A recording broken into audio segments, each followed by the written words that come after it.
So in anatomical position, this would be the right border, okay, left border, inferior border, superior border or base, and then the apex.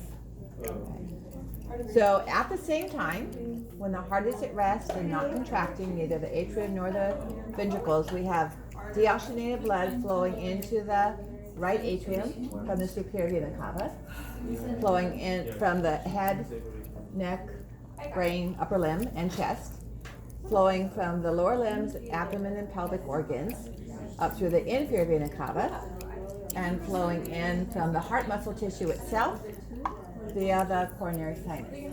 And when we come back to lecture, we'll talk about how that forms and where it comes from.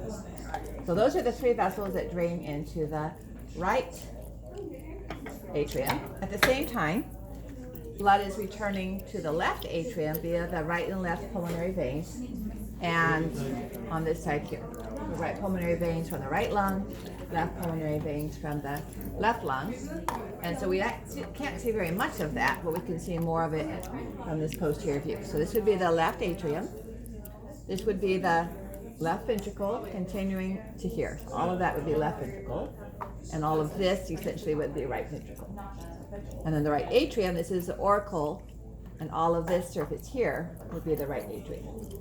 Unfortunately, with their sheath parts, they're cut like there, so we see very little of the atrial structures. So auricle of the left atrium with the pectinate muscle, and all of this space would be the volume of the left atrium. Okay? So we have the pectinate muscles, and inside, this would be the opening for superior vena cava, opening for the inferior, and right near the inferior is the opening for the coronary sinus, okay, which is a very thin walled vessel because it's under low pressure. And that light area right there would be the fossa ovalis, which is a little small. It should be twice that size in actuality. Okay. On the right side, the only thing of note that we have is the opening for the pulmonary veins. Although if you look at Netters, you'll see the fossa ovalis as well, because that's present. It's just not being shown in the models. It's just more prominent on the right side. All right. Then blood is going to flow from the right atrium to the right ventricle when the heart is at rest. It's going to flow through the right atrioventricular valve. At the same time, blood is going to flow from the left atrium to the left atrioventricular valve to the left ventricle. That continues to do so as long as the heart is at rest. Then both atria contract, push a little bit more blood in, and then the ventricles contract. Both of them, right and left at the same time. That pushes blood up towards the pulmonary trunk in the aorta and pushes the atrioventricular valves closed. So this would be the right and left atrioventricular valve. Okay, this is torn. It looks like it has three parts, so there would be the two there and the three there. And this would be representing the chordae tendineae attaching to papillary muscle. It's called papillary because it looks like a small breast or pap or teeth. And this is representing the trabeculae carmi. So most of the atria is smooth walled.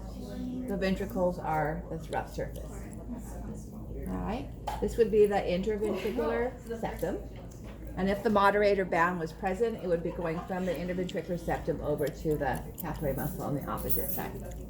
We'll talk about the conducting system, though, next week. There is an interatrial septum. I never tag it because it's just hard to, how do you say, this is what I want. Name this wall between the two atria. All right? All right, then when the ventricles contract and the AV valves close, pressure rises rapidly and pushes open the semilunar valves at the same time. So here's one of the three leaflets of the pulmonary semilunar valve.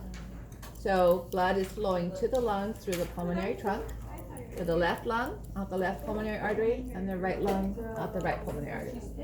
While that's happening, blood is leaving the ventricle through the aortic semilunar valve. The aorta comes out the middle of the heart, so its valves are up kind of on the behind side, the back side of the AV valves. Okay, but they're also three cusps.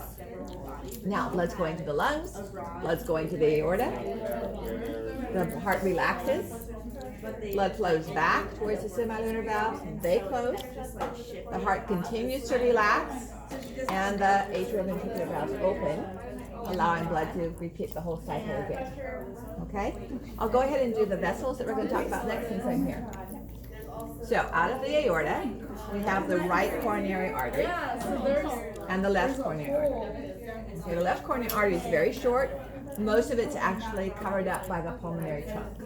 Okay, the right coronary artery and the coronary arteries travel in a groove between the atria and the ventricle. The right coronary artery travels all the way around to the back of the heart. This should not be connected here. And it stops right there and gives off its terminal branch found between the two ventricles. Okay, the right coronary artery has two branches. First one that I want you to know is called the marginal artery. It runs along the right margin of the heart. And you can identify it because of this vessel here. See how that goes directly into the atrium? This one continues around. So that's how you can find the marginal. Then, as I said, the right coronary artery ends by forming this one going between the two ventricles. It's on the back side of the heart, so it's called the posterior interventricular artery. Okay? The right coronary artery has those two branches, marginal and posterior interventricular. Left coronary artery also has two branches, anterior interventricular, and then this vessel going all the way around is not the left coronary, but all of this is the circumflex. It also gives off a marginal, but you don't need to know that. Okay, so two vessels for the left would be the anterior interventricular and the circumflex. Okay, so right and left coronary artery, each one has two branches. Then we have three veins. So each of those is found with a branch or the coronary artery, so some of them overlap. So the first one we're going to look at is the small cardiac.